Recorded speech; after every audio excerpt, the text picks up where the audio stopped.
Hello guys, இன்னைக்கு நம்ம என்ன பார்க்க போறோம்னா பீரியாடிக் டேபிள்ல இருந்து எலக்ட்ரானிக் கான்ஃபிகரேஷன் எப்படி எலமெண்ட்ஸ்க்கெல்லாம் நம்ம எழுதலாம் அப்படின்னு தான் பார்க்க போறோம். ஓகேவா? அதில் ஃபர்ஸ்ட் ஒன்று என்ன அப்படின்னா எஸ் ஆர்பிட்டால். ஃபர்ஸ்ட் ரெண்டு குரூப் இருக்கு இல்லையா, இதை தான் நம்ம என்னன்னு சொல்லுவோம்னா எஸ் ஆர்பிட்டால்னு சொல்லுவோம். பி ஆர்பிட்டால் அப்படிங்கிறது போரான்லேருந்து நோபல் கேஸஸ் வரையும் இருக்கிறது பி ஆர்பிட்டால். இதில் ஹீலியம் மட்டுமே என்னவா ரியாக்ட் பண்ணும் அப்படின்னா எஸ் ஆர்பிட்டாலாக ரியாக்ட் பண்ணும். ஓகேவா? ஏன்னா அதுக்கிட்ட 2 எலக்ட்ரான்ஸ் தான் இருக்குது, அது அப்படியே நீ எஸ்ல கொடுத்துட்டு அது ஸ்டேபிள் ஆகிடும். நெக்ஸ்ட் இந்த டிரான்சிஷன் எலமெண்ட் இருக்கு இல்லையா, இது வந்து டி ஆர்பிட்டால்னு சொல்லுவோம். ஓகேவா? இது ரெண்டுத்தையும் எஸ் ஆர்பிட்டால்னு சொல்லுவோம். இது பி ஆர்பிட்டால், இது டி ஆர்பிட்டால். ஓகேவா? லாந்தனைட்ஸ் அண்ட் ஆக்டினைட்ஸ் வந்து நம்ம என்னன்னு சொல்லுவோம்னா எஃப் ஆர்பிட்டால்னு சொல்லுவோம். ஓகேவா? இந்த பேசிக்ஸ் ஃபர்ஸ்ட் நமக்கு தெரிஞ்சிருக்கணும். இப்போ இதில் ஃபர்ஸ்ட் என்ன பார்க்க போறோம்னா எலக்ட்ரானிக் கான்ஃபிகரேஷனில் எப்படி அந்த இதை அரேஞ்ச் பண்ணுறாங்க. ஓகேவா? எலக்ட்ரானிக் கான்ஃபிகரேஷனில் ஃபஸ்ட்டு என்ன ஆர்பிட்டால் இருந்துச்சு? S, p, d, f. ஓகேவா? அப்போ எஸ்ங்கிறது ஃபஸ்ட்டாக இருக்கிறதுனால 1, 2, 3, 4.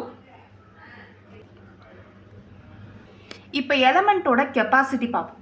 இப்போ எஸ் ஆர்பிட்டால் அப்படின்னா 2 electrons, p orbital 6 electrons, d orbital 10 electrons, f orbital அப்படிங்கிறது 14 எலக்ட்ரான்ஸ் இருந்தது. ஓகேவா? இப்போ நம்ம இதில் என்ன பண்ண போகிறோம் அப்படின்னா எஸ் ஆர்பிட்டால் அப்படின்னு இருக்கு இல்லையா, அதை வந்து நம்ம என்னென்னா 2 டைம்ஸ் எழுத போகிறோம். ஓகேவா? எஸ். நெக்ஸ்ட் பி ஆர்பிட்டால்லேருந்து இப்போ பி அண்ட் எஸ் அப்படிங்கிறத 2 டைம்ஸ் எழுதிக்கிறோம். ஓகேவா? P s, p s. புரியுதா? ஃபஸ்ட்டு எஸ் எழுதிட்டோம், அடுத்தது பிலேருந்து எஸ் 2 வாட்டி எழுதிக்கிறோம். இப்போ டி ஆர்பிட்டால்லேருந்து எஸ் வரை எழுதுறோம். D p s, d p s. இப்போ நெக்ஸ்ட் என்னன்னா எஃப்லேருந்து எஃப் டி பி எஸ், அதை வந்து 2 டைம்ஸ் எழுதுகிறோம். ஓகேவா? F d p s, f d p s. புரியுதா? இப்போ எஸ் ஆர்பிட்டால் அப்படிங்கிறது ஃபர்ஸ்டாக இருக்கிறதுனால 1, 2, 3, 4, 5, 6, 7, 8ன்னு கொடுத்துக்கிறோம். புரியுதா? இப்போ பி ஆர்பிட்டால் அப்படின்னு இருக்கு, அது வந்து செகண்டாக இருக்கிறதுனால 2p, 3p, 4p, 5, 6, 7. ஓகேவா? இப்போ டி ஆர்பிட்டால் தேர்ட்லேருந்து ஸ்டார்ட் ஆகுது, அப்போனா என்ன இருக்கும்? 3d, 4d, 5d, 6d. F orbital 4 அப்படின்னா 4f, 5f. இதுதான் அதோட அரேஞ்ச்மெண்ட். ஓகேவா? இப்போ நம்ம எக்ஸாம்பிளுக்கு லித்தியம் எடுத்துக்கிறோம். ஓகேவா? லித்தியத்தோட அட்டாமிக் நம்பர் 3. ஓகேவா? அதோட அரேஞ்ச்மெண்ட் எப்படி இருக்கும் அப்படின்னா இப்போ ஃபஸ்ட்டு 1s2. ஓகேவா? நெக்ஸ்ட் என்ன இருக்கும்? 2s2 இருந்திருக்கணும், ஆனால் இதுகிட்ட எத்தனை இருந்திருக்கு? இங்கே ஏற்கனவே 2 எலக்ட்ரான்ஸ் கொடுத்துட்டீங்க, பேலன்ஸ் 1. ஓகேவா? அப்போ லித்தியம் 3. இப்போ நைட்ரஜனுக்கு எழுத போகிறோம். ஓகேவா? நைட்ரஜனுக்கு எப்படி எழுதுவோம்? 7. ஃபர்ஸ்ட் என்ன இருக்கும்? 1s2, 2s2. ஓகேவா? ஏற்கனவே 4 வந்துட்டு இப்போ 2pங்கிற இடத்துல என்ன எழுதலாம்? 3. இப்போ நெக்ஸ்ட் என்ன பார்க்குறோன்னா குரோமியம் 24. ஓகேவா? அதுக்கு எழுத போகிறோம். ஃபர்ஸ்ட் என்ன? 1s2. செகண்ட் என்ன இருக்கும்? 2s2, 2p6. ஓகேவா? இப்போ 10 வந்துட்டா. இப்போ 3s2, 3pல எத்தனை இருந்திருக்கும்? 6. ஓகேவா? இப்போ 4s அப்படின்னு இருக்கு இல்லையா, 4sல எத்தனை இருக்கணும்? 2, 3dல 4. இந்த மாதிரி தான் நம்ம இதை வச்சு எழுத முடியும். ஓகேவா? ஆனால் இதில் என்னென்னா இப்போ இந்த 4s அப்படிங்கிறதுக்கும் 3d ஆர்பிட்டாலுக்கு இடையில இருக்கிற ஒரு கான்ட்ராக்ஷன். ஓகேவா?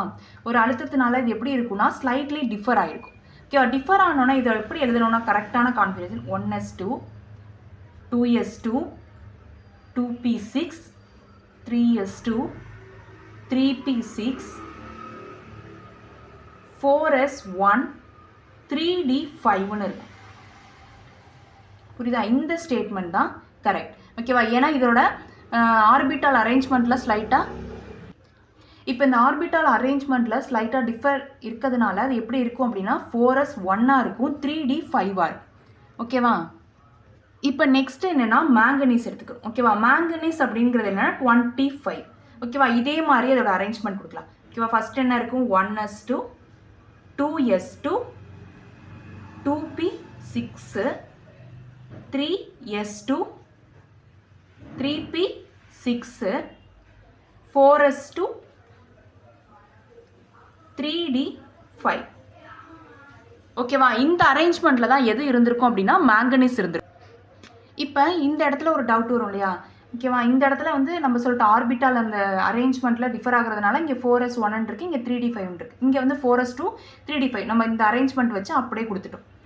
ஓகேவா, இப்போ இங்கே எல்லாருக்கும் என்ன டவுட் வரும்னா, இப்போ 1s2 ஓகே, 2s2 2p6 கரெக்டாக இருக்கும். இப்போ 3s2 3p6னா 3d தானே இந்த இடத்துல வந்திருக்கும்.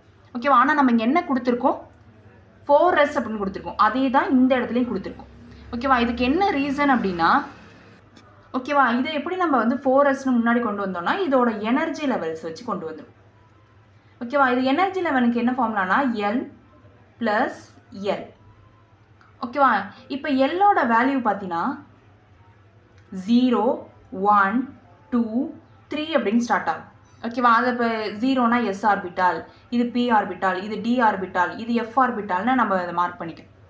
ஓகேவா, இப்போ அந்த அரேஞ்ச்மெண்ட் படி பார்த்தோன்னா இப்போ 4sக்கு எடுத்துப்போம் ஃபர்ஸ்ட். ஓகேவா, 4s அப்படிங்கிறதுல என்னன்னா 4ன்னு இருக்கு இல்லையா, அதுதான் நம்ம இதை வந்து என்ன சொல்லுவோம்னா பிரின்சிபல் குவாண்டம் நம்பர்னு சொல்லுவோம். இது வந்து ஆங்குலர் குவாண்டம் நம்பர்ஸ். ஓகேவா, அப்போ பிரின்சிபல் குவாண்டம் நம்பர் என்ன 4 ப்ளஸ் எஸ்ஸுக்கு என்ன வேல்யூ கொடுத்துருக்காங்கன்னு பாரு 0. புரியுதா, s + 0 என்ன வரும், சாரி 4 + 0 அப்படிங்கிறது என்ன வரும்னா 4 அப்படின்னு வந்துடுது. ஃபர்ஸ்ட் 4s ஆர்பிட்டாலுக்கு பார்க்குறோம். அப்போ வந்து 4 அப்படிங்கிறது இந்த number of principal quantum number இங்கே 4ன்னு இருக்குது. ஓகேவா, எஸ்ஸோட வேல்யூ என்ன அப்படி இங்கே இருக்கு இல்லையா 0. ஓகேவா, அப்போனா 4 + 0ங்கிறது இங்கே 4ன்னு வந்துடும். இப்போ 3dக்கு பார்ப்போம். இப்போ 3d அப்படிங்கிறத பார்த்தோம்னா இந்த இடத்துல 3 இருக்கிறதுனால பிரின்சிபல் குவாண்டம் நம்பர் வந்து 3 ப்ளஸ் d இருக்கு. ஓகேவா, இங்கே d இருக்கிற இடத்துல என்ன இருக்குது 2. அப்போ இந்த 3 + 2 அப்படிங்கிறது 5. அப்போ பார்த்தீங்கன்னா இப்போ 3dயோட வேல்யூ அதிகமாக இருக்குது, 4sக்கு கம்மியாக இருக்குது. ஓகேவா, அதனால நம்ம 4sஐ ஃபில் பண்ண பிறகு நம்ம எதை ஃபில் பண்ணுறோம் அப்படின்னா 3dயை ஃபில் பண்ணுறோம். ஓகேவா, இதுதான் என்னென்னா எலக்ட்ரானிக் கான்ஃபிகரேஷன். இந்த மாதிரி நம்ம சிம்பிளாக நம்ம ஞாபகம் வச்சுக்கலாம். ஓகேவா, தேங்க்யூ.